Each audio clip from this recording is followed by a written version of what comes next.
Good morning, good morning, good morning. Boop. There it is. Thank you very much, Sir Patch. Good morning, everybody. How you doing? I'm all right. I'm all right. I got some rest. Had some nice phone calls yesterday. I met a nice gentleman yesterday named James Sowery. I hope I'm saying that right. I guess I'll find out soon.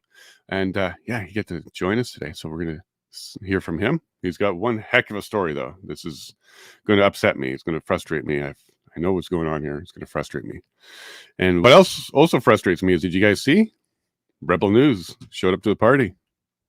Finally, they're talking. They have one article out. One article. And if you read it, the article is basically, ooh, we couldn't do this because there's a ban. But yet they're reporting that article with no changes on any ban in any way, shape, or form. The same type of stuff that was in place is still in place. Nothing changed there, but yet they're reporting now. So it has to be a decision on their part to report.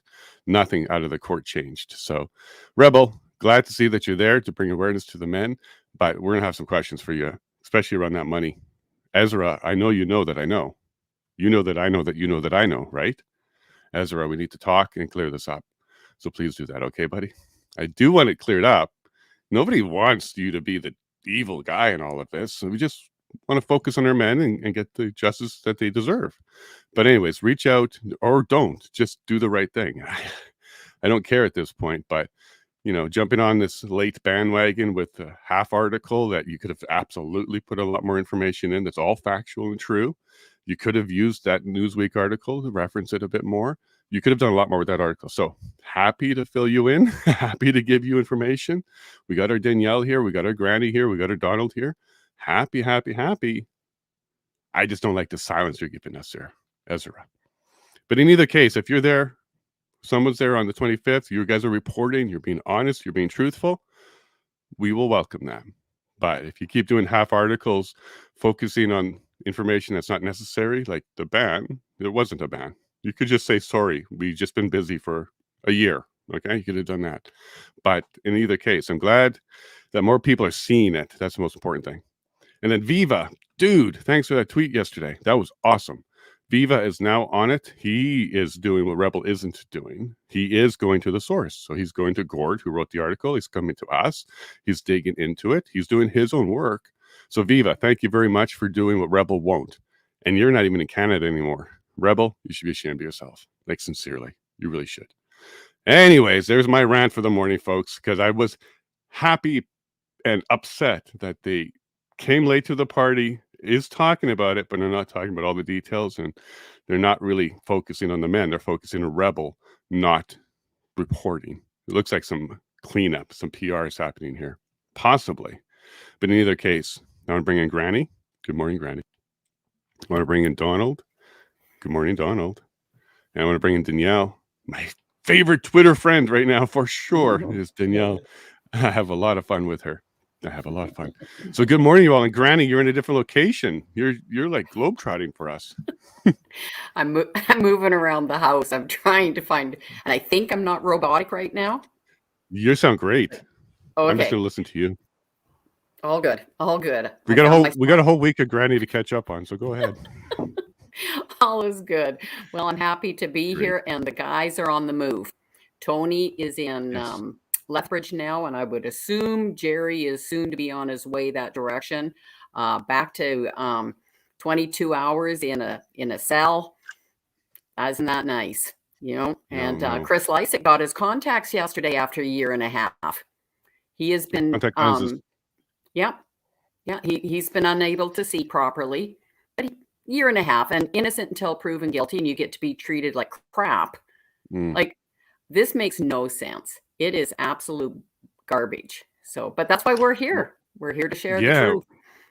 Absolutely. And speaking of falsely imprisoned and messed up justice system, I just got a couple of guys here that might be able to help us understand this a bit more.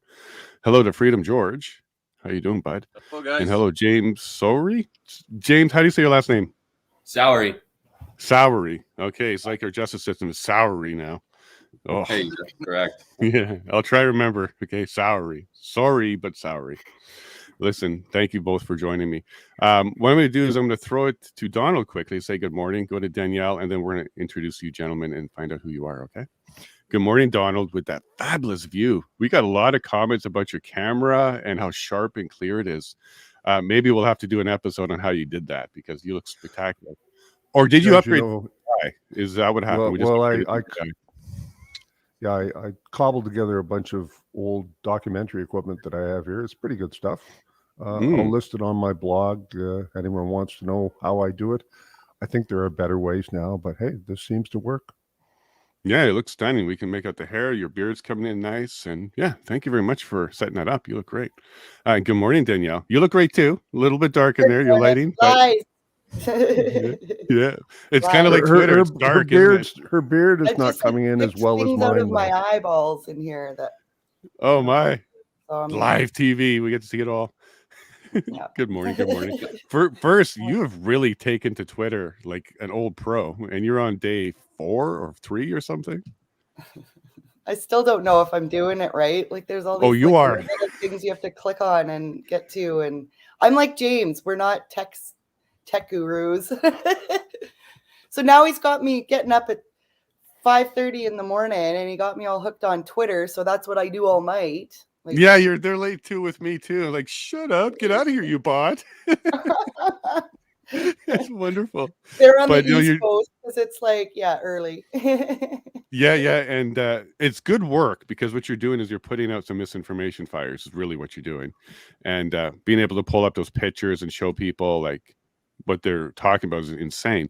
Have you seen that one picture where they added another chunk with a sword and stuff on it on the table of the guns? Have you seen that? No. Pay attention. Yeah, pay attention. There's a one going around where they're saying, hey, look, who can prove it now? There's an old picture of an old sword here, and that sword is on the table. But what they did was they took the picture that they're pointing to and just superimposed it on top of the table. It's garbage. Yeah, it's garbage. Yeah. I'm like, okay, you do that again, you get banned because you got to stop doing that, lady. Now, who do you think that is, Danielle? Do you think that is bots paid for, or just 100%. people? 100%. People with it always sounds the same. It's always the same. It's really like, who does that? You saw an article like a year ago, and a year like down the road now, you're like rating like it was yesterday, and you're so mad about it. Like, we're allowed to be passionate about this. It doesn't make sense for people to be that passionate against it. Like, sure, you might not agree with everything, but to be sitting on Twitter, spending that kind of time and energy, just regurgitating those the key points of the narrative. Yeah. Obvious. Yeah, and sometimes you get people that make a comment, but they're not real conversations. It just feels different. But for sure. I totally. And you're gonna start. Yeah, and you're gonna get this one where they go, hey, I'm friends with one of them, but they could be guilty. Like, you're gonna get that one a lot. Different people, apparently they all have the same Brutus or backstabbing friend, but I don't believe it for a second. If you know the men, like actually know the men, there's no doubt in your mind that they didn't do this. So these are not real people. No. Well, good morning, James. Nice to meet you. I heard about your story. Danielle shared your story with us, and then I saw you in my chat. I said hi to you, and then I got your phone number, said hi to you on the phone, and now you're here. So why don't you go ahead and say hi to Canada and let us know who are you? We'll start there, and then we'll get to the why you're here. Good morning. I'm James Sowery. I'm from Alberta, Canada, Central Canada here.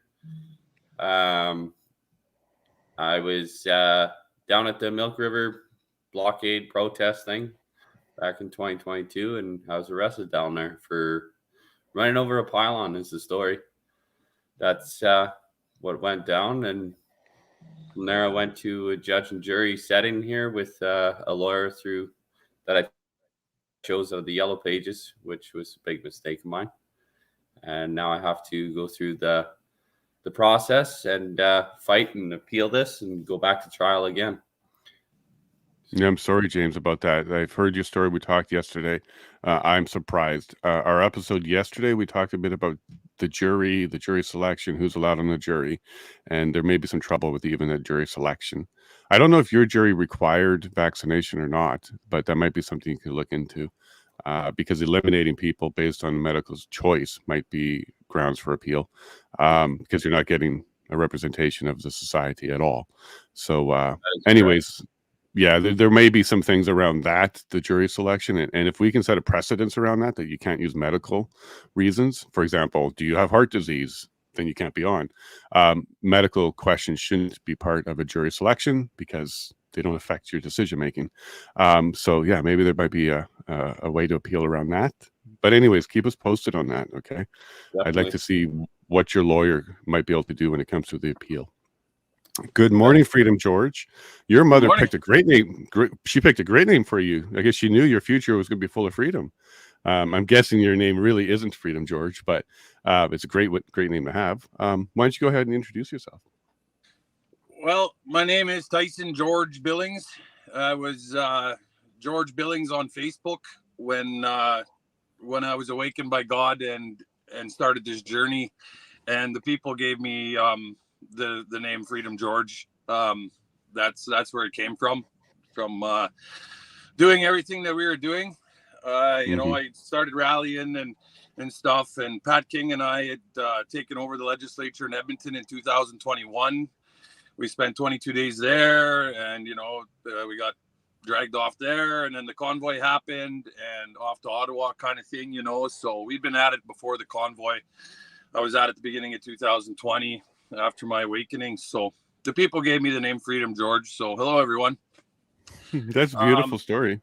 Yeah, there's lots more to it, obviously, but you know, time is money. So I'm actually in my big truck right now. After we're done this, I'm going to hit the road again and haul some NGL. So, but you know, Ottawa, it was such a great time for everyone. And you know, I was arrested on the 19th of February 2022. It was a Saturday, anyways. Pat King was arrested on the Friday, and I was arrested on the Saturday night, and for mischief. And you know, I thought, oh wow, mischief. You know, there was a free lawyer that was kind of saying he was going to help people out and stuff like that. I believe it was a setup now, because he did not help me at all. He didn't even say a word when it come to the bail hearings. And so I got the free lawyer. I'm like, oh, a mischief charge. I'm going to spend a week in jail, a couple days in jail, and I'm on my way home type thing. Granny was there too. She stayed and kind of waited for me, but she ended up having to leave when she realized that they weren't going to let me out. Now, after my first bail hearing day, I knew I had made a mistake because my bail hearing took 3 days. My first bail hearing. And they weren't going to let me out. Trudeau brought Hackett, who my good lawyer later on told me that he brought her out of retirement. Oh, wow. Case. Yeah. So, you know, this justice system is just, there's no justice. There's no law. It's not there. And what is there is made to harm us and to break us, to, you know, it's not for us. That's for sure. And it's to set an example to anybody that wants to follow in your footsteps. Exactly. And that's, you know, what's happening to the Coutts boys, Pat King and all his conditions, Tamara, like everybody, Pastor Arthur, Chris Scott, you know, it goes on and on and on across Canada. And they do it to scare people.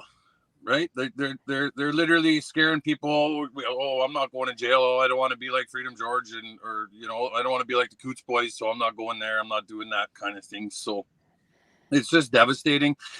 And you know, I spent 116 days in jail for mischief. Wow. And I ended up pleading out to one mischief charge because they did have me on one mischief charge, and all it was getting the boys. And the story is the truckers actually contacted me and wanted me to put on my live to blow the horn for 7 minutes during the Jericho March on the one day. But the problem was that the injunction was in to not blow the horns, right?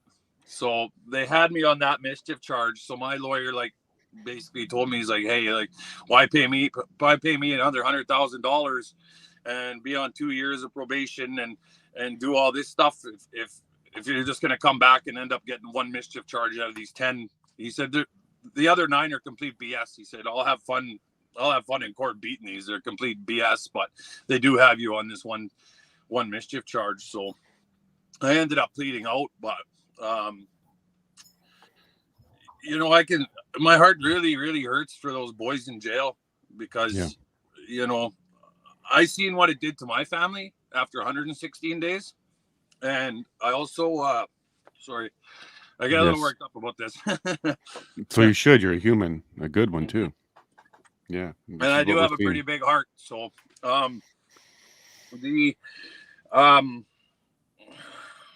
you know, they took me to jail.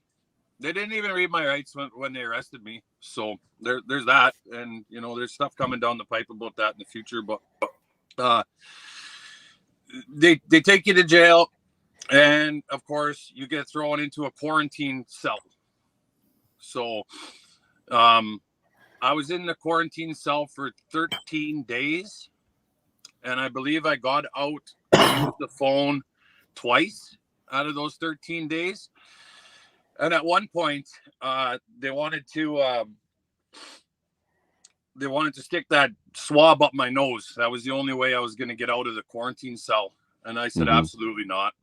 I was like, no, get out of here. So they said, and they left me in there. And I think it was day 5 when I finally pulled a little one on it was a female guard, and they wouldn't let me out to use the phone. They wouldn't let me out there was no yard time.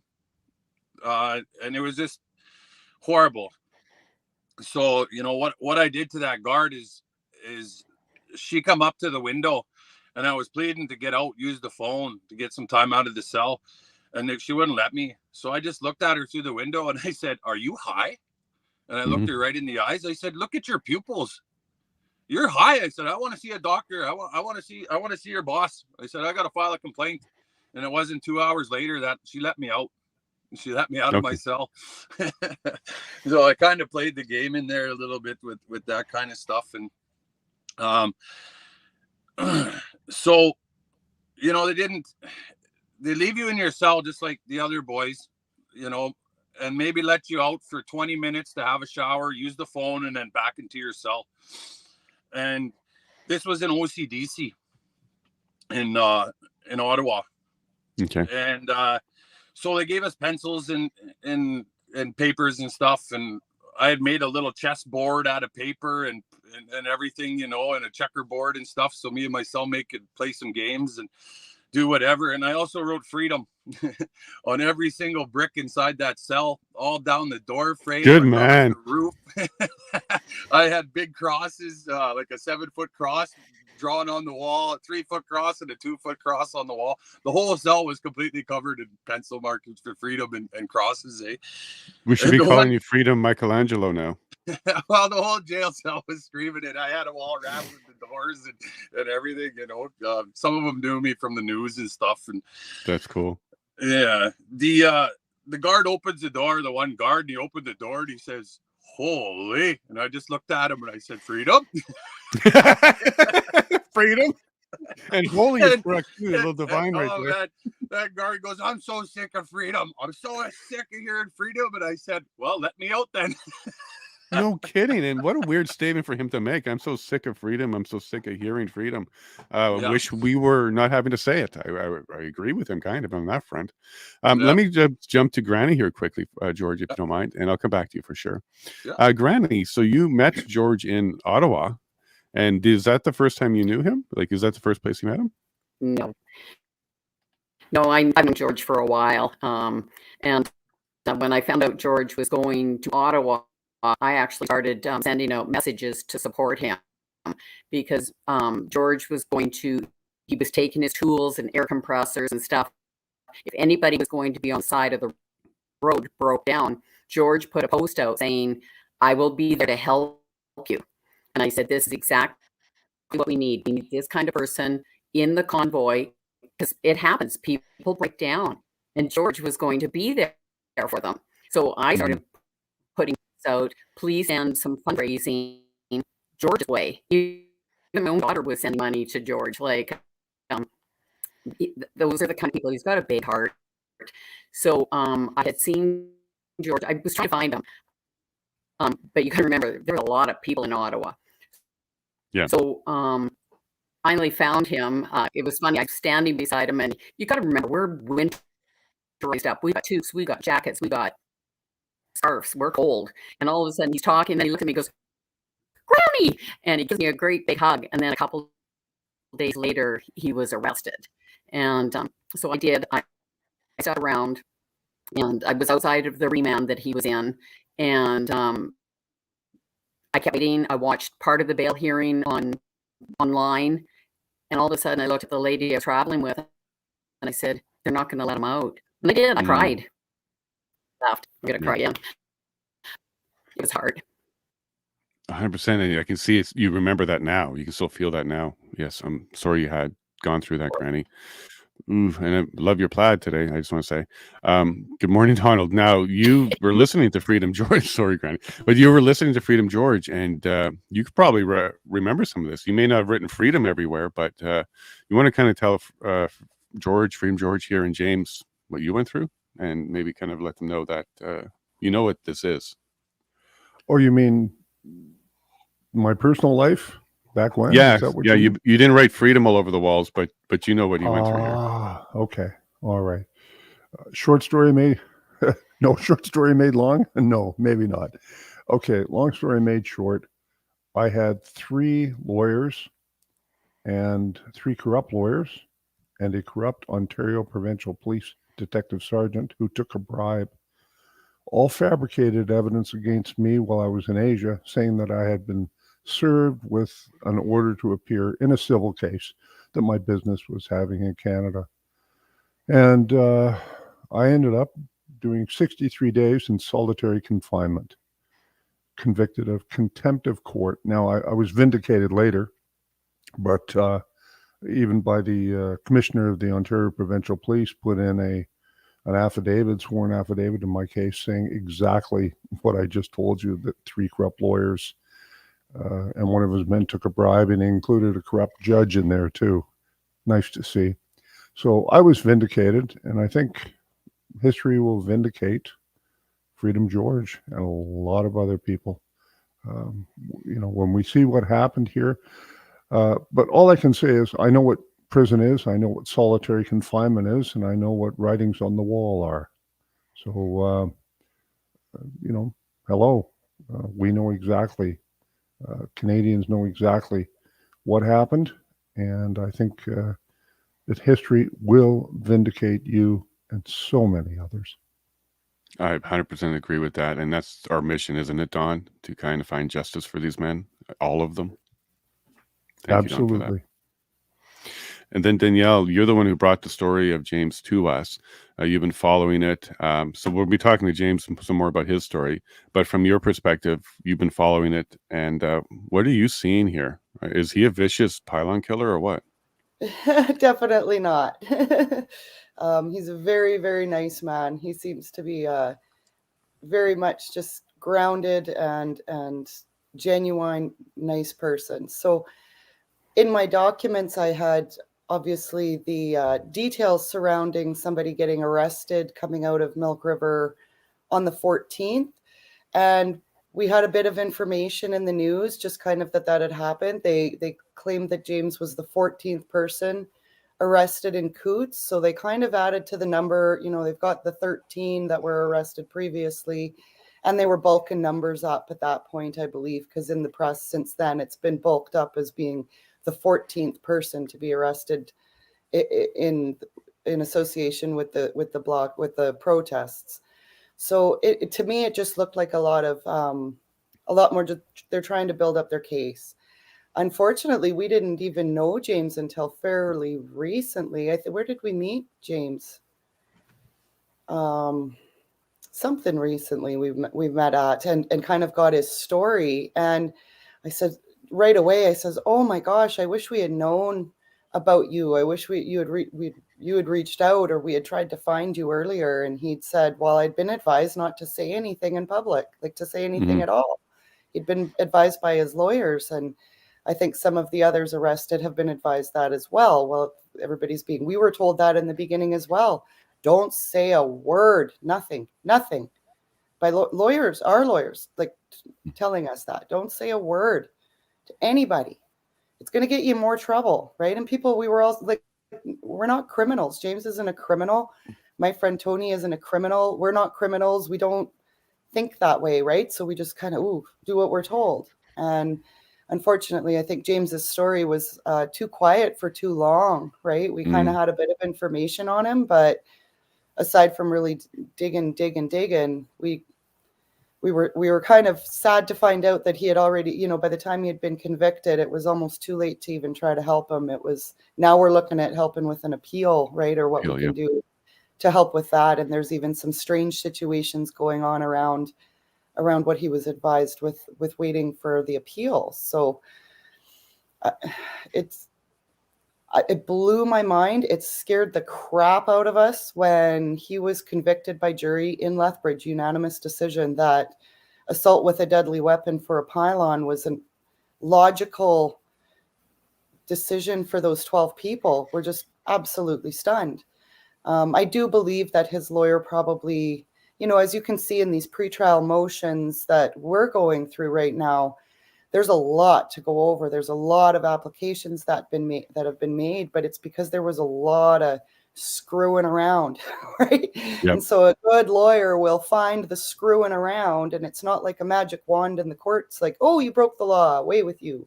You have to apply to have that examined. You have to apply to defend that, and it costs money.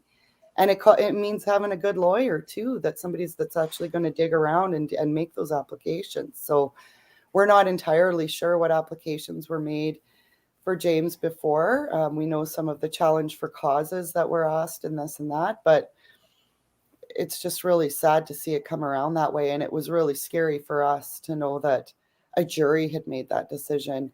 You kind of, you know, we talk about corruption, and there's corruption with the judges and the crowns and all of that, and we're talking about that, but those were 12 people from our community. Like, that Lethbridge is 45 minutes from here, so that's people around me that heard his story and went, yep, that sounds about right.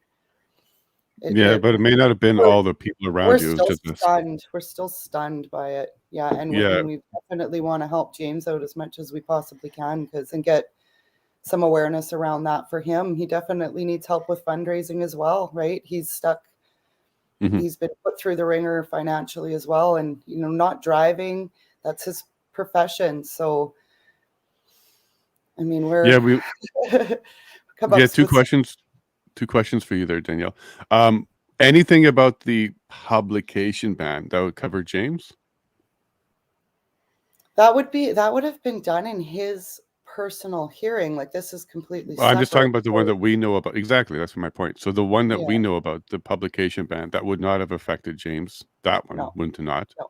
Maybe if he had his own, that might have affected him. But the one that you know about, nothing. No.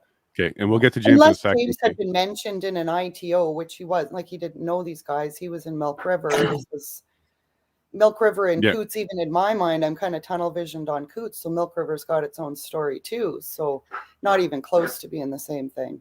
No. Right, and I just want to highlight one thing else. You said you were kind of surprised a jury, like our neighbors, did this. It's a subset of our neighbors, and it's a very compliant one. If it's vaccine only juries, it's not a full. You're not being represented by your peers then. That vaccine mandate was lifted, I believe, in December 2022 for the juries. I know Joanne Pearson was trying to request an unvaccinated jury, and shortly after that, that mandate did get lifted within the court system here anyway. Well, we need to find out when James' jury was selected as well too then, and see if there's anything around that.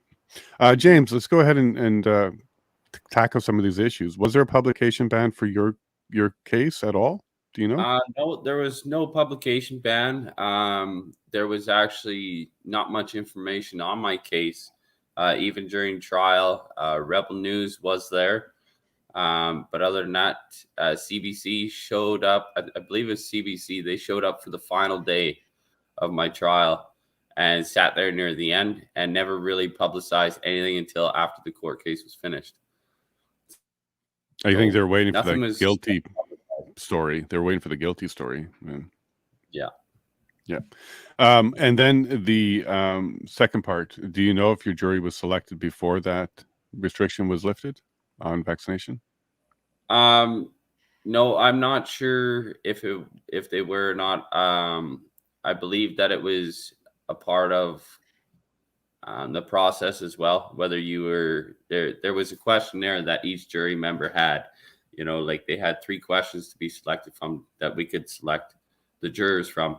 And I believe when you get your card as well, you have exemptions and different spots that you can, if you're say working that day, you can get exempted on certain materialistic matters, or as far as the health or being vaccinated or not. I'm not sure what was on those questionnaires. I was never told any of You weren't that. sure. Sure. Do you know what time or what date or roughly what month the jury was selected? I think it was March 20th. 2023. Yeah. Okay. So it could most likely be after that requirement, but we can still find out if there's any other issues around it. I'd like to know what the questions were. Yeah. Questions were like stuff like, are you in strong favor or not favor of the freedom movement? That was one of the questions. So we were able to basically tell if they were a supporter of it or not, basically by that. My lawyer was very, very quiet. There was never an objection to anything. A lot of the evidence that I had was never even provided in court.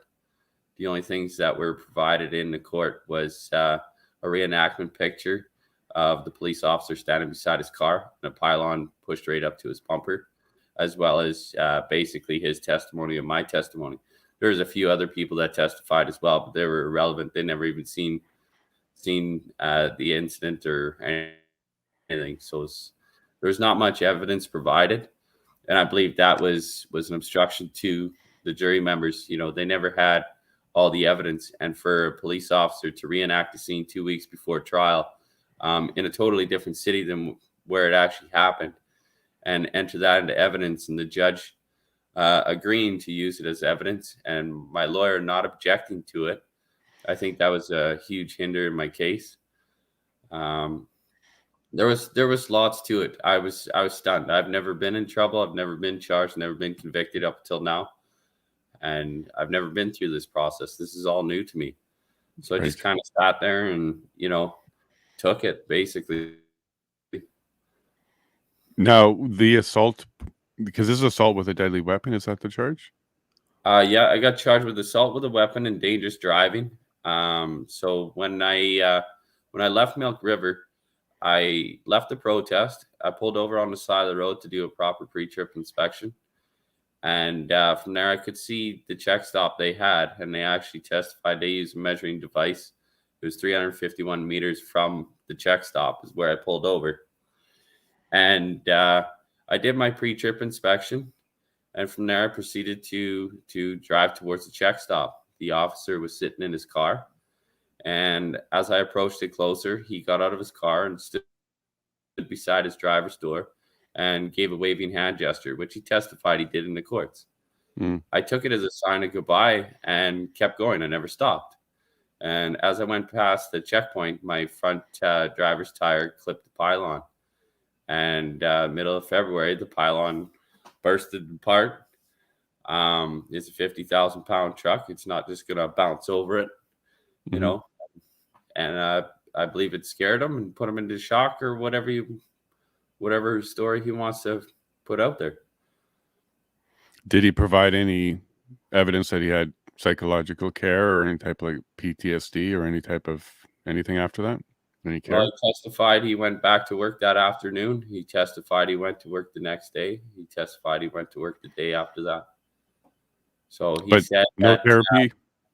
He said that he was in tears. He was shocked and whatnot during the trial. But I mean, anybody that's scared for their life or, PTSD or anything, it's not going back to work that afternoon. He's not going back to work the next day. Well, he wouldn't have been at work that day if he was that sensitive and that unstable. He wouldn't have been working that day. Yeah, no, he's not. He's not that sensitive and that unstable. He's just saying so. What other evidence came out? So constitutional breaches, I was hearing about that, constitutional rights and stuff. So I was held in jail for a short time, 8 hours, but my release papers were sent and signed after the first 2 hours of me being in prison there, and they held me in for an extra 6 hours, which was against my rights, as well as they hauled me to Raymond Detachment instead of just shipping me to Milk River. And they never had a real clear answer as to why they did that. There was one testimony saying that they were scared that an incident might break out at the Milk River police detachment. Well, that's wrong, because when I was arrested, nobody ever knew anything. Mhm. Nobody knew I was in jail. So, I mean, that was also against my constitution by holding me in custody for so long. And the judge waived all that due to, it being a protest and whatever and whatnot. He waived those rights. I thought that was a little disturbing on my end, that they have that kind of control to go through the law and bend rules and all this stuff. That was the whole reason why we had a charter, why we have, Bill of Rights and whatever. Nowadays, it's literally just a piece of paper on the ground that everybody's been stomping on. It means nothing now. Well, I'm just going to give you a little bit of hope here. Where you might have something from this is judges' errors are grounds for appeal. So errors on law and errors on process, and that definitely could be an error on law. And those are things that will open appeals. So you can actually get an appeal based on that. I'm sure your lawyer will explain that to you, but that's certainly one way to open that door to appeal. So if some of these opinions and actions by the judge is just straight up error, that could do it as well. Yeah. So keep us posted on that. I'm going to jump now to Freedom George again, and we'll continue his story, because right now we have him in jail and Granny's outside upset. So now we'll see what happens after that. I'll come back to you, James. You betcha. Yeah. So George, Granny's outside. She is upset. She realizes you're not getting out. And this is about the time, I guess, you're realizing you're not getting out anytime soon, at least. And this is in Ontario. So you're from Alberta, right? Right. So you're way away from your home. You want to go ahead and continue from that point? Oh, sorry, I got you muted here. Sorry about that, George. You're good now. Yeah. Okay. I'm from High Prairie, Alberta, up north, 3.5 hours north of Edmonton, from a farm up there. Yeah, so I was in OCDC for 1 month, and in that month, I was in the cell most of the time. They would let us out once in a while to have our showers just inside the pod. We got for that whole month, I got 0 yard time at all because of COVID and short staffed. And they always had an excuse to not let you out into the yard, always. And, it was, so they finally, after, I don't even know, maybe it was a couple of weeks or something, I finally got moved because I refused the swab, and they finally needed the room or whatever in the cells. So they put me into dorms, which is now dorms is a large room with a bathroom and there's a few tables, a TV, showers, and a whole bunch of bunk beds, right? Where a whole bunch of people are staged there. And so I got moved to dorm 1. It was in OCDC. Now, while I was in dorm 1, I met all kinds of characters. Let me tell you, it was an eye opener. And anyways, while I was in dorm 1, they wanted me to fight while I was in there, and I wouldn't do it.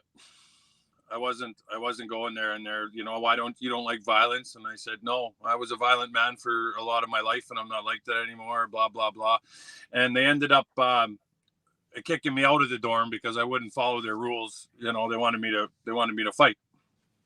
So what they do is go bang on the window and get you kicked out, and the guards come and they're like, get out of here, and they're all screaming at you and carrying on and stuff, and you got your bag full of your possessions and whatnot that you've gathered while you've been in jail. So I went out, and the first thing the guard said to me when I got in the hallway, he goes, "Oh, they don't want you in there?" And I said, "I guess not." And he goes, "Well, you're a big guy. Why didn't you fight?" And that's what the guard says to me. And I just looked at him and I said, because I'm already in trouble. I said, take me back to wherever I got to go. Right. So they took me back to cells again. Now I get back to a cell and it's a different pod. And there is already 2 people in the cell. There's only 2 beds in there and a mirror and a toilet and a sink and a little table with two little chairs there.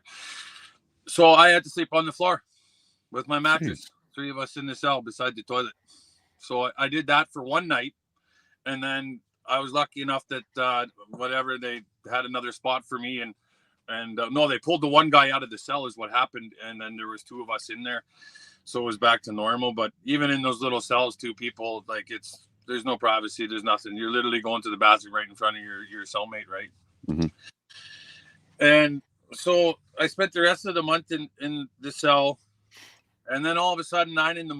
one morning, the door opens up and there's 2 guards standing there. And they said, Mr. Billings, pack your stuff. You're leaving. And I was like, leaving? To where? We don't know. You're leaving. Mm-hmm. Oh, my God. Right there, I'm like, what is going on? And they took me down. They processed me to get out of the jail. And I thought, oh, here it is. Like, I was literally scared for my life. The stuff that was running through my head, going, okay, this is it. I'm going to disappear. I'm going to die. I'm going to whatever. Like, what's going on here, right? And here they transferred me to Quinte Detention Center in Napanee. Okay, Napanee, yep. Yeah, Ontario. So that was 2.5 hours away. Later to find out that they did it mostly to... One, they went at our friend Byron Carr, who was in jail, and tried to get him to flip, saying that I flipped and that they were taking me out of jail. And 2, to keep me away from Pat King, who was kept in OCDC the whole time, right? So there was those things. And, it was... I did get sent to a jail that was one of 2 jails that still had home cooked meals. They didn't have those silly steam trays with the peel off tops or the cold trays with like hardly any food and the crappy food. I gained 40 pounds while I was in jail. So getting moved over there was a blessing in disguise because I got real food again.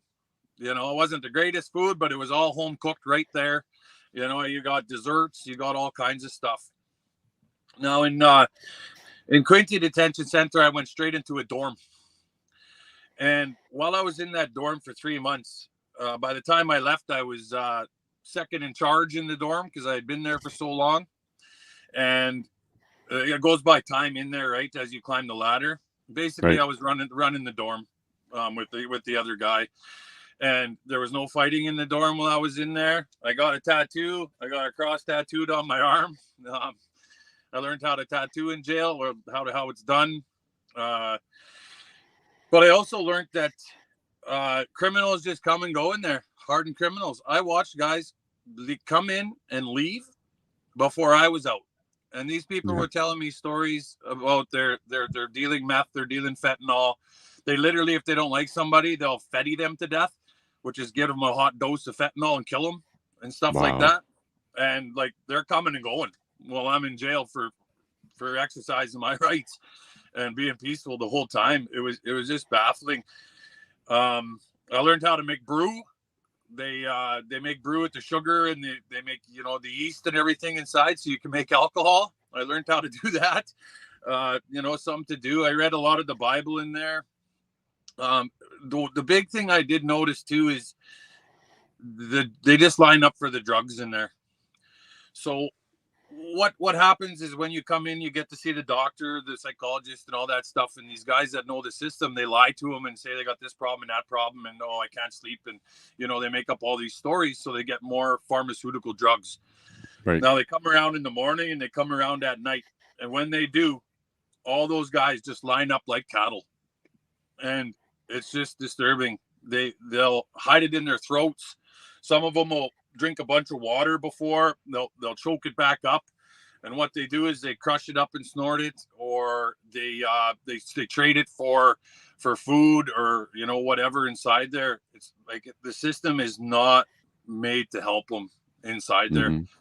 Towards the end, I was actually trading food for sleeping pills because I didn't lie to to them, you know, when I come in or whatever. So I couldn't get them, but I was at the point where, you know, I was wore out. I was watching these people coming and going. I was seeing what was happening, and coming to the realization about, you know, the real problems and the meth and the fentanyl, the opioids and stuff like that. Those are the pandemics.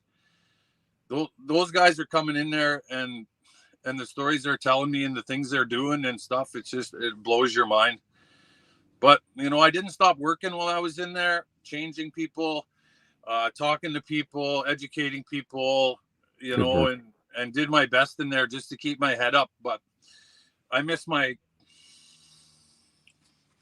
daughter's grad. I'm sorry. Yeah. And that was the whole reason that we went over there, Pat and I, was so our kids could have a grad-free mask, or a mask-free grad. And we both missed it because of that. Yeah, thank you for your sacrifice. Was it a mask-free grad for her? Yeah. Thank you for your sacrifice. Yeah, it was. And I also Sorry, missed my twin's birthday. My mom's, there was a whole bunch of stuff I missed while I was in there. Yes, No. yes. And you sound like Chris Carbert when you talk about wanting to help the system and help the people that he saw hurt and in the system. You sound the same as him. And that empathy is incredible, because that's not the empathy of a criminal. Criminals don't think that way. They think about just getting out, and they think about themselves. Yeah. So hearing you talk about the gentleman, other people in there that need help, what kind of help, there's some drug problems, there's some violence problems, and then for some reason, it seems like either they were playing with you to treat you like some sort of animal to fight, or they're trying to get you in trouble, more trouble, or whatever. But that whole dynamic is incredible to hear. And as much as it was good for you to get better food, to people like us who have a lot of empathy for you, it breaks my heart to hear that that's what's making you happy, because you should be out and be with your daughter for the grad and be with your twins. So that's frustrating me a lot. But thank you for sharing that. And I know Donald was nodding his head a few times on that one. He was relating to some of that as well. And I'm going to go back now to Granny, because Granny, this is what our men are going through right now too, and they're not here to tell us. And they were there for a lot longer. So for me, it hurt hearing about missing the grad and missing the birthdays. Our gentlemen have missed a couple of years of those right now. Oh, it's heartbreaking. Like Chris Lysick, when he heard that his court could be May, June of 2024, he broke into tears.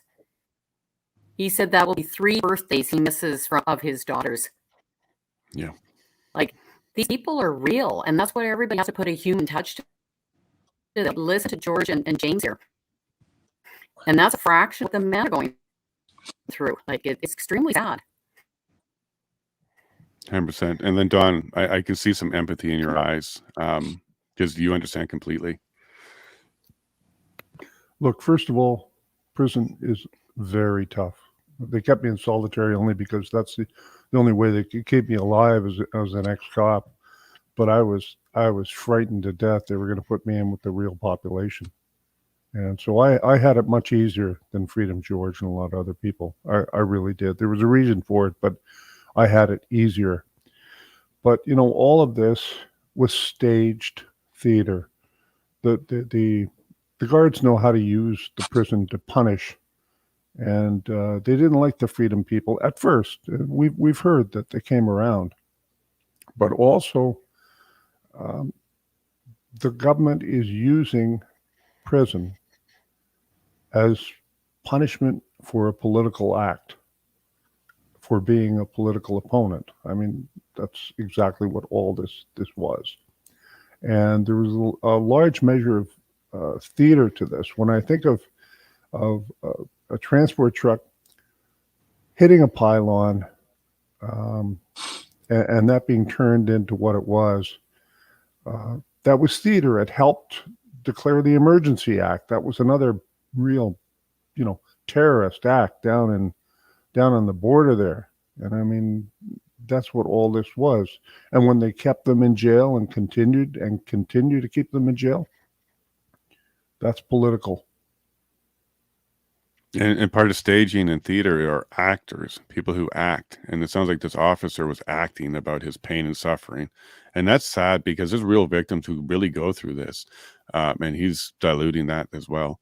So there's actors too, not just staged theater. Yeah, thank you, Don. Danielle, you're listening to this and I can see in your face, this is touching you. You're going through this a lot. How do you deal with this kind of stress and trauma that you're also going through? We call it vicarious trauma when you hear stories and it affects you. How are you dealing with this? I guess I'm a little different in that way. Like I can feel it. I feel empathy, but it's motivating, pure and simple. So the more I hear, great. the more I want to fight. So it's kind of like Freedom George learning how to take sugar and yeast and turning it into something else. You're taking this empathy and you're taking this frustration and turning it into motivation. Yeah. And I think I get people all the time saying to me, well, you're fighting evil and it's corruption, almost like that's an excuse not to. No, it's motivating to me. So we know it's there. And I think I actually get, when people talk about it and I hear stories like Freedom George and James and I hear their stories, to me, that's evidence. So I think we all sit here with this gut feeling that stuff is really, really wrong. And when things are brought to light and brought to the surface, it's a step forward. I know that the suffering exists, but when it is brought to light, I feel like it's a step in the right direction. So you're finding optimism here. You're looking at this as these stories and this evidence can also be used later to maybe help other people and to help these two gentlemen. We've seen where we've come from. Absolutely nobody paying attention to us. And the only thing out there is really cherry-picked articles in the news, right? And it's so from, I guess, where we've been from till now, there's a lot more going on. There's a lot more awareness, a lot more people talking. So I guess I can see the big picture in that, James isn't alone anymore. And our guys are now like getting spread all over the place, and hopefully James too, and Freedom George and everybody else who's willing to speak up. Right. So, and the more they do, and the more we do, and the more everybody does, it's kind of like when you were the only person walking around the store without a mask and you're taking the dirty looks and you're doing that. There's been times also where I've watched people look at me and rip the mask off. Yeah. So to see other people being brave and other people speaking up, I think we're inspiring others. And I do see that we've come a very, very, very long way. Even though a lot of people are kind of new to this game, we've come a very long way. So 100%. And James, I'm going to go to you. Believe it or not, at this point, this is unifying a lot of people. Your story and what's going on to you is actually creating a large unification amongst a lot of people. And there's a lot of care for you as well. Going forward, I know you got to work on your appeal. And what are some of the dates that are important to you? And can you let us know if there's a way to assist with some of these legal fees? Are you collecting donations or something? Oh, sorry, we got you muted again. It's on your side, James, if you can unmute yourself. Yeah, sorry. So, I'll be going to the Lethbridge Courthouse here for the 25th for a few days there. I want to see kind of what's going on. I'll make it real for people. One of the Crown prosecutors for these four boys was actually my Crown prosecutor. There's a lot of stuff going on here that I want to know about too. What kind of corruption this guy has. I won't name the name. Everybody pretty much knows who it is now. But I want to see what goes on. My sentence date is November 12th of this year. So I still not 100% clear on how the process works. I've been told that I can't appeal it until I'm sentenced. I've been told I have 30 days to appeal. Nobody's coming up with an answer. I have put in for a 30-day return on a transcript. I have yet to see the transcript. My lawyer has not seen the transcript as well. We're still waiting for that. Not all the evidence and the disclosure has been provided to my new lawyer. there's a lot of stuff here that I'm still in limbo waiting, and I'm a very anxious person. I'd like to get things done. I like to, I've always been that way. So for me to sit back and watch and everybody tell me it's all good, relax. It's frustrating. It's tough. So that's the battle that I face now. I got to wait. And right now you do have a lawyer? I do have a lawyer. I'm not sure if it's a great one yet or not. Like my first lawyer, I never met in person until the date of the trial. I've had this lawyer now for about a month and a half, and I have not met her either. She's been on other cases and stuff and waiting for disclosure, waiting for the transcript and stuff before she can do anything, so she says.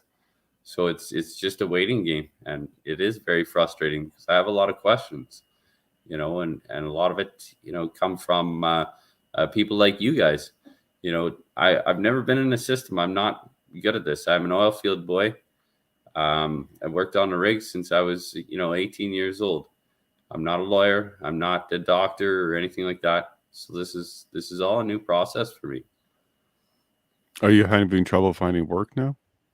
Yeah. Well, as far as work goes, I don't have a license anymore. I live out in the country. I have a farm out here. So for me to go to the grocery store, I have to phone neighbors. I have to phone friends, and it has to go on to their timelines and whatnot. So yeah, as far as work goes, I can't work anymore. When you say you have no license, do you have no driver's license at all? No. So when I was arrested, they slapped conditions on me. I couldn't go near Coutts or Milk River. I couldn't protest convoy. I couldn't drive for the first month. They took my license for the first month. My lawyer was able to overturn that and have my license brought back. I could only drive for work purposes. Mm-hmm. Well, ever since my conviction, the Alberta Transportation has now suspended my license till March 2024 due to the conviction. So I can't drive at all now. It makes it difficult. It's a struggle. I mean, you learn to appreciate what a driver's license can do for you. Absolutely. And whereabouts in Alberta are you? Don't dox yourself, but whereabouts are you? I'm in Killam, Alberta. So I'm just southeast of Edmonton, about 2 hours. Okay. So anybody out in that area, if you need a worker, you need look, reach out to James. He's looking for work, and we need to keep you going. Now, is there a place to donate to your lawyer or to your legal fees? And I assume Rebel has not assisted or reached out to you.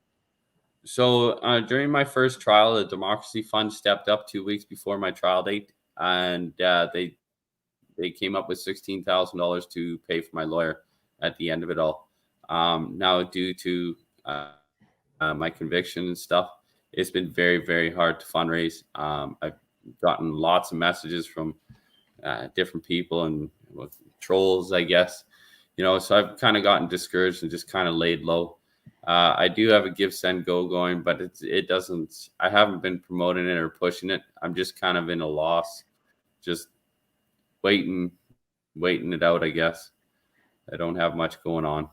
I do have an e-transfer and stuff like that I was using. I do have a Facebook page, a group page that I do have. But yeah. Okay, well, maybe we can help with that. I know Danielle and I know Granny and others like to help that way. So let's keep this going because it sounds like I don't know what your lawyer's doing, so I don't want to make any comment on there. She may be doing a good job, she may not. I don't know, but I do want to find out what your appeal options are. You may have gotten information about appealing a conviction and information about appealing a sentence. Those could be two different things, and that's why it might be confusing. But we definitely want to look at appealing the conviction, not the sentence. We want to get the appeal in there before that point. I believe that's the way you need to go. So have a conversation with your lawyer, check back with us and see what we can do there. And we'll get the word out for you. So maybe if you can provide your Give, Send, Go and stuff, we can start putting it other places. Granny, is this something that you can put into your Facebook group, his links? Well, I've hesitated on that because of the confusion. Right, because it's not the four. Really confusing. It took so long. No. And it just confuses people. So because we had 3 others mixed in with the 4, and it took me months to get that straightened out.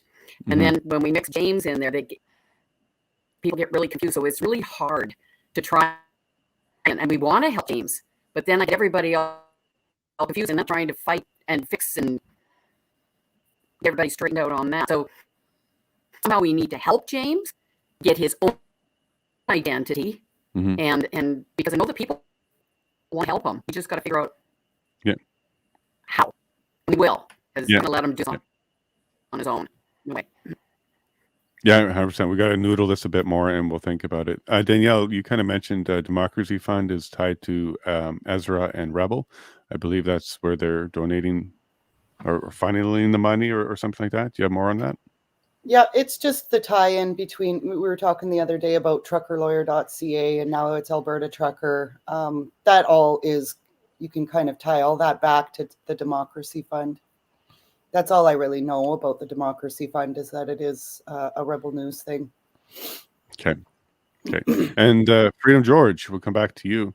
So you had your faith before you went in there, I assume, or did you find your faith there? I always believed there was something there. I was a very wild man growing up my whole life. I'm a drug addict. I've been clean for quite some time now. Alcohol, fighting, car accidents, dealing of drugs, all kinds of crazy stuff. And leading up to the awakening, I was right beside myself. I'd lost some friends and stuff, lots of friends, obviously, through my life. But I was really wondering why me? Like, why can I get in these situations and just walk away? Why can I get in these car accidents and just walk away? And, I always knew there was a purpose there. So once I had my awakening, and that's quite a long story and quite a crazy experience I went through, I didn't have that feeling anymore. Right. And that's where Freedom George was born, basically. And, it was all freedom. It was all love. I was changed. I was changed big time. And people that knew me before and see me now, they're absolutely baffled by it. Right. So, and, into the awakening, I had some more awakenings and stuff. And then I started meeting, Christian people, and I started going to church a bit and started reading the Bible and all that stuff, and meeting certain people along my path. Looking back now, of course, they come in when they were meant to and push me in the right direction, towards Jesus and God. So it's real. Like, if you want to hear the story about it, well, what I'm thinking is I might bring you back for another interview, you and James as well. Bring you back for a full interview, so we have a couple hours to really get into this with you. At this stage, is there any appeals for assistance that you need, or you're starting to put this behind you and rebuild now? I've just been working my bag off. Obviously, I didn't pay my mom back here the last little while. I took my kids on a holiday for 2 weeks in BC, which was very, very expensive, thousands and thousands of dollars to do that. And I did have a website going and stuff with Freedom merch and all that, but I just couldn't keep up with it and do it properly. And I'm just kind of done with that as well. I'm just done with it. So I just been working, and I've been pecking away at paying my mom back, paying my bills, and trying to do stuff with my kids, which I basically lost for 3 years because of this whole freedom stuff, right? Sorry, what does that mean? Like, the mother used it, or what does that mean? Yeah, well, I'm divorced, and I have been for 13 years now or something. But they moved in with their mom. We had 50-50. We do have 50-50 custody, but they're old enough to decide where they want to stay, right? So they basically went with their mom, and that's a whole nother story there too. So I lost connection with my children. My oldest one, not so much. She was around, and she was helping out with the freedom stuff a little bit, but she's also tired of it as well, right? Like, she's 18 and she wants to live her own life, and understandable, right? So it was really, really hard on my children being in jail, which hurts me the most.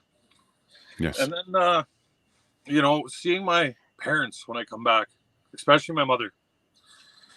I can only imagine, and it really, really hurts me because these guys have been in jail for over 500 days now, right? And I was only 116, and I seen what it did to my parents. So I just can't even imagine what their families are going through and what those boys are going through inside there, being locked down for 22 hours a day and stuff. It's absolutely heartbreaking and devastating. Well, I can tell you from talking with them, they're keeping their heads high. They're keeping their hopes high. They're doing the right things. We have Chris Carbert. He's doing a lot of Bible, helping other people with that as well. Tony as well. He's brought the faith to a whole bunch of others as well, and they're keeping very busy with crafts and other things. So right now, they're making the best of what they've got there. And the family, Betty will be on tomorrow, so you can check her out and get an update from her.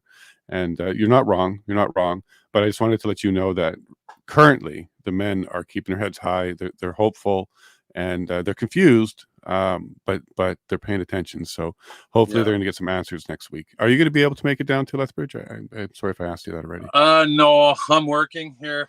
Yeah, I took 2 weeks off here through the first 2 weeks of this month, right? So I'm back in the big truck and I'm going hard, right? So just to make bills and everything else, and it's tough because I want to be out there more. I want to be doing what I was doing before. But we'll bring you with us. We'll bring you with us, Freedom Drones. Yeah, that's you'll, right. You'll I'll be there there in spirit. I'll be watching. Yeah. I check in on Granny's stuff and other people's stuff, while I get parked and stuff like that. So, but like the freedom movement and people need to realize that that it's made a lot of people broke because I dropped what I was doing and I just concentrating on rallies and going around and helping people, and I've helped quite a few that people don't even know about, even financially and stuff. And I'm at the point now where I got no choice but to work because I have to pay back all the debt that I've accumulated, and being in jail, getting a good lawyer and all that stuff, and my mom paying my bills for 4 months, I come out $50,000 in debt just from that. So God bless my mother and my father that kept everything paid for while I was inside. I know other people don't have that, and I'm just blessed to have good parents and a good family that have stuck behind me through this, and have the financial stability to help out, right? But my mom always writes everything down. Every dollar she ever gives me, I got to pay back. Trust me. Oh, that's responsible. That's a good lesson to be learning. That's responsible. Yeah. Now, are you under any conditions right now? Are you on parole? Do you have any conditions at this stage? I only had when I got out in 2022 there. I had keep the peace and be of good behavior for 6 months, which means no criminal charges. I could get, say, a speeding ticket or whatever, but if I got like an assault charge or something like that, summary or indictable. Yeah. So, and I did my 6 months there, and like nothing changed. They told me to keep the peace and be of good behavior, and I just laughed, and I was like, oh, so I just get to just be myself. I get to just keep doing what I've always been doing. Yeah. And now my next question, by the way, no is an appropriate answer. Would you do this again? Now that you went through all of this and you know what they're capable of, would you do it again? Yes, absolutely. I'm not, I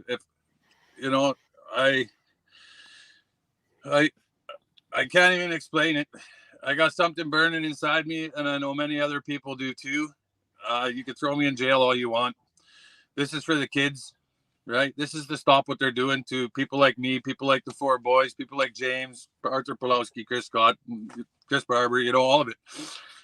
We have to stop what's happening on any cost.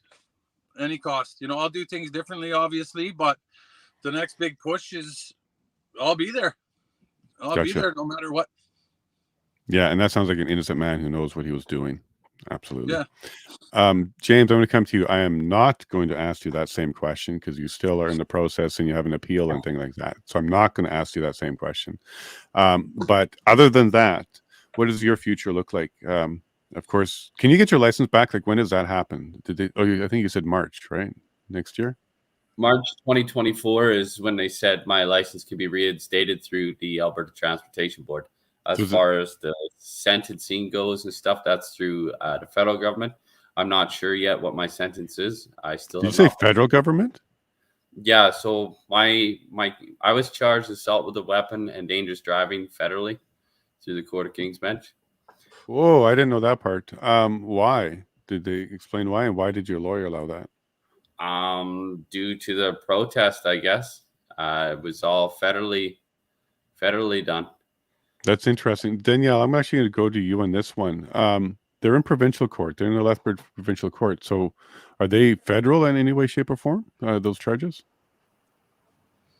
Not that I know of. Yeah, this sounds weird that James went federal. Well, it could be they might have did a summary and kept it provincial. I'm not so sure. I remember trying to ask James if was that you, James? And we were talking about, did they mention summary or an indictment? Yeah, you mentioned that to me. I still haven't gotten any. You still weren't sure. Yeah, he's really in the dark. He's really in the dark. Yeah, because I had a long conversation with Eva Chippewick about why she filed in provincial court for the lawsuit for Kerry Sakamoto. And she was very clear. The federal court system is not a good place to be. The judges in the federal court system have to live in Ottawa within 50 minutes or 45 minutes or something like that of Ottawa. So they're all Ottawa Valley people. And yeah, even in Alberta, it's one of those judges that come and do it out here. So James, I'm perplexed why yours ended up in federal court. Freedom George, did yours go through Ontario Provincial or did yours go through federal as well? That's a good question. We went up to the higher court in Ontario, but I believe it was just provincial. It should have been, yeah, because normally it is Ontario court. I believe it was just provincial, yeah. And it was just wild what they did. And, same thing as we were talking before with the little clips and stuff like that. They had a bunch of just your lives and stuff that didn't even incriminate you at all. They just piled all this stuff in there just to take up time. And my bail hearing took 3 days, my first bail hearing. Yeah, that's normal. When I got my second lawyer, my good lawyer from Alberta here, he was like, what? He's like, that shit took like 3 hours, not 3 days. Like, what the heck is going on here, right? And then he started digging into it. And he's like, oh, yeah, okay. Well, they pulled this Hackett out of retirement and threw her there, a liberal judge, right? So one of Trudeau's henchwomen there. And it was just a show to scare people, to deter people from standing up for your rights and freedoms. Which I think backfired on him, with keeping us in jail that long, and it really exposed the corruption even more in that. And, I come out with some issues, obviously, from being in jail and seeing what I've seen and, and all that kind of stuff. But I did come out stronger and more aware of the system and how it works, the jail system, and it's gross. It's not sanitary in there. It's not, it's something we got to fix too. It's not there to rehabilitate anybody. It's there to cause more problems. And these people are going in there and coming out more criminal than they went in. They're in there meeting other criminals that live in the same area, and they get out and they work together, and they're just right back in there again. So yeah, well, they actually make the environment for you to actually be enticed by that. Like, for example, James doesn't have his license. It's hard to work. And I think, that's kind of how they do this. And they put you into that mindset and into that community. So maybe you reoffend. I know you guys won't because that's cool. But that might be what they're up to there. Deanna asked, she has a question for you here, George. How can we stay in touch with Freedom George? What Facebook page can we connect on? Thank you, Jason. It's actually Freedom George on Facebook. All right, there you go, Deanna. Yeah, you'll be able to find it. And then I also have Freedom for Us All. There's actually 2 Freedom for Us Alls. The one is where the follow button is. My daughter had to create another page and attach it to so Freedom for Us All has got one space in it, and then Freedom for Us All, one word, is where you'll find the follow button in there. She had to attach it because it was created just to have 5,000 friends, and obviously that maxed out pretty quickly. So Yeah, you could follow there. I've been kind of off social media. I've been watching and stuff. I'm a little tired of it. I'm tired of all the fighting on there and the lies, the backstabbing. You can leave that to Danielle and I. We're out there fighting that one. We're not tired of it yet, right, Danielle? We're going to get out there and keep those fights for you going. Yeah. Hey, listen, thank you for having me on the show. I got a time-sensitive load I got to go and grab here now. I'm at work. So I just want to say thank you to everyone. Thank you to everybody that's here. And please stay strong. Keep praying for those Coutts boys. If you can financially help out James or the Coutts boys, please do, everyone. It's very tough times for many people, and we need to win this battle. So God bless you all. Thank you for your time. Buddy. All right. Thank you, guys. I got to go. Love you guys. We'll see you soon. Love you too, man. We'll you, talk Granny. to you soon. See ya. Thank you, George. Granny, you like that? Yeah, George is awesome. Thank you very much for connecting us with George and helping bring his story here today. I appreciate that, Granny. What we're going to do is we're going to go through and good man. He's a very good man. As we're going to go through and we're going to say goodbye, so we can get back to this work that we got to do. I know Danielle's ready to go correct some Twitter people. So am I, actually, because there's some misinformation out there. You want to go ahead and say goodbye, and we'll get ourselves ready for friends and family tomorrow. Yes, and then Monday I'll be back in Lethbridge. There's court at 2:00 on Monday. We'll post more of that. Just go Alberta Political page and follow. And then the big court starts Tuesday, and we are looking for public support. So if you can attend, please do. And keep praying for everybody. Love you. Have a great day. Love you too, Granny. And you have a great day as well. And James, same story. Wanted to say goodbye and maybe where we can find you if anybody wants to support you. Hey, thank you. Here's your Give Send Go on the screen right now. There you go. You see the link right there. It's Give Send Go. I do have an e-transfer as well. It's Sowery32@gmail.com. I just want to take a minute to thank you guys, especially, for coming on and kind of giving me some insight and making things a little more clear. Again, I'm not a social media guru. I just go off of what I could see and, the people I've met along the way. Danielle is a huge, huge help. I mean, she messages me with all kinds of different ideas and different ways to look at things and different ways to go about things. So, and Granny too, she's been there and helped me through this, giving me different ideas and trying to make funds, make money, stuff like that. And then, of course, you guys now listening to my story and everything. So I want to thank you guys for having me on here. Thank you, James, very much. What you've done is inspired us, and this is why we do it, because we don't like the injustice. We're here to correct some of this. We should be treating Canadians and humans a lot better. And hopefully out of this, maybe a brighter road for all of us. So thank you, James. Yeah, I'm sorry that you're suffering. Your sacrifice will not go unnoticed, and we'll definitely be there for you any way we can. And reach out anytime, behind the scenes or whatnot. Reach out anytime, James. Thank you. Yeah, no problem. And then Donald, great episode. Thank you for sharing your story again. I know it's not easy to go through those each time, but I do appreciate the fact that you do. So thank you, Donald. You want to say goodbye? It is difficult, but I do want to say we have to remember the Freedom Convoy was a great success in that it caused governments all over this country to back off. But so many good people got hurt. I think that we owe a great debt to those who've suffered because they stood for us all. And that's includes the Coutts Four who are political prisoners, and it includes the good men we met today and so many others. These people stood for us, they suffered, and we owe them a great debt. 100%. I agree with that. I think for the rest of our lives, Donald, we'll be doing stuff. We'll be paying it forward. We're energized for quite some time on this one now. Thank you, Donald. And then Danielle, I'm trying to see. I'm not sure how you do it. Can you turn to your left a little bit? No, how do you tuck the wings away? They're back there. We know you're an angel, but I don't see them. So well done. They come out of the top. See it in my hand. Yeah, I've been looking for them, but yeah, you flew in on some big wings there. So thank you, There's Danielle. a feather. No. No, I couldn't stay in Coutts, and I couldn't be part of that. I'm a single mom, and I had puppies and whatnot here. I got to go up for the day, and I got to sit on my live feeds and watch and listen, and was so proud of people like James and the Coutts Four, these guys that sat up in that cold weather and did what they did. They did it for my kids. At the time we were talking about, you know,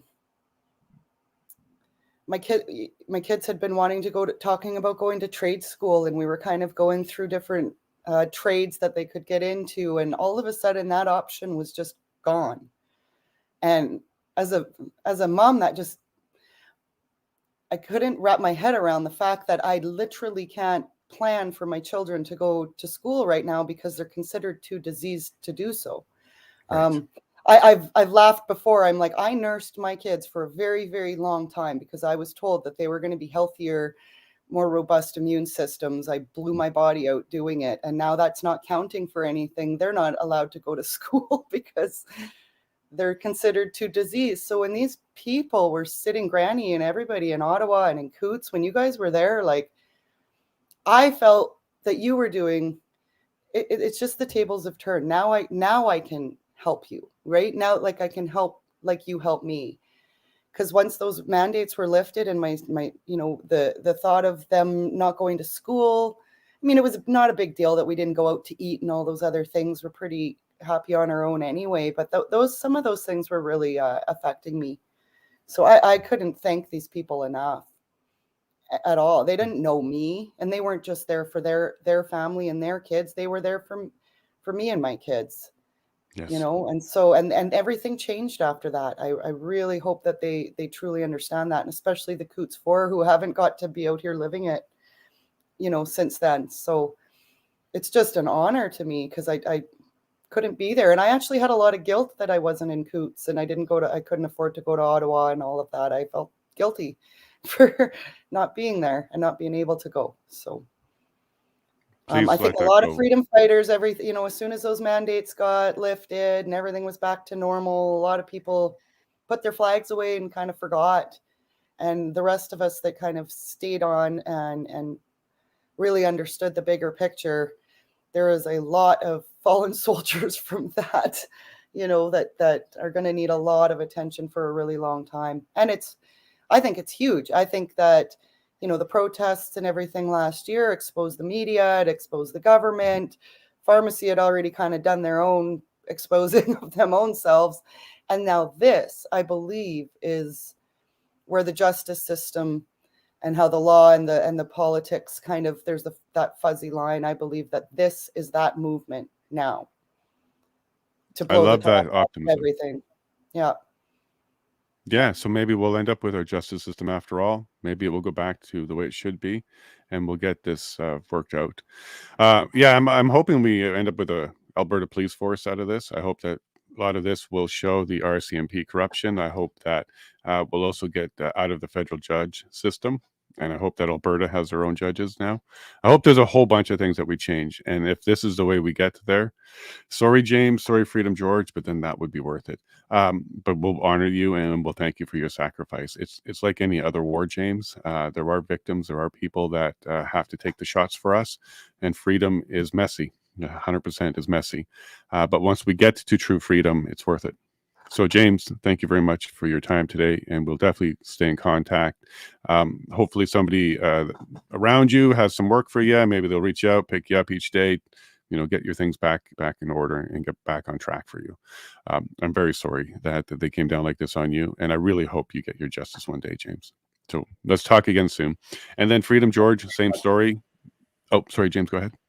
Thank you very much. Just wanted to say, got to run here, but yeah, thank you very much for having me on the show here. We'll keep in touch. Absolutely. And through Danielle, there's no way we'll lose touch with you again. She'll make sure that. You betcha. Thank you. Take care, James. And thank you to Granny, Donald, and Danielle. You guys are troopers and rocking it every single day. Donald, you're not retired anymore. Granny, you'll never be retired. And Danielle, that's what our future looks like, just so you know. In about 20 years or so, we're going to be saying, hey, we're retired, but we're still working. So Granny and Donald are us in like 20 years. We're going to be doing this for a long, long time. Thank you very much, Danielle. Thank you, Granny, and thank you, Don. Stick around, and we'll chat about some other things. Well, folks, we're a little bit long again today. And Granny, I don't know what's going on. Maybe CSIS doesn't like you being live.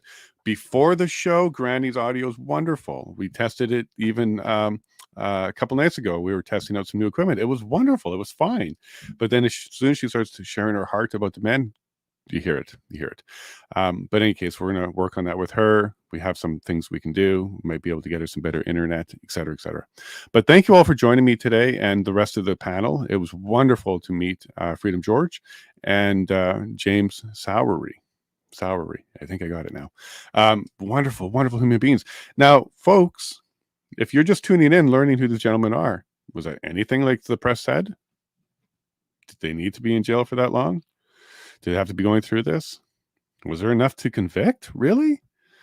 I don't know if the conviction is assault on the pylon. I think the conviction is assault on the officer. That's what the assault would be for. But even then, what kind of officers do we have that claim that they're crying and broken and upset, but still go to work and have no problem with that? No disability claim, no nothing around work. I don't know. Maybe he felt silly for starting the whole thing and then he had to follow it all the way through. I don't know.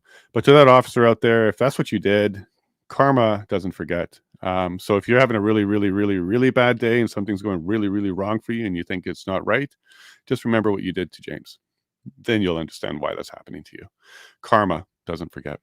I'm looking for I believe we got a super chat. So there we go. Oh, wow.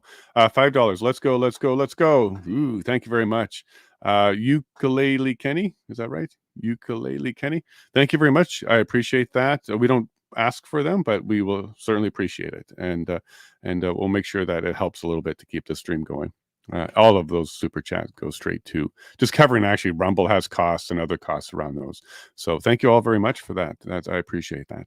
And if you really want to help support the men, you can go to the Alberta political prisoners page, get started for the Coutts Four. And we've listed some other pages for other gentlemen. There's one here for the Alberta political prisoners page. Go check that out and you'll get the good information. And if anything changes about the court date, Granny will be one of the first to post it. And if you want to contact the men, you can go to alberta.ca/contact-inmate.aspx and get started. You can write to them. You can even find ways to make phone calls to them. So go check that out. Here's James Sowery's appeal.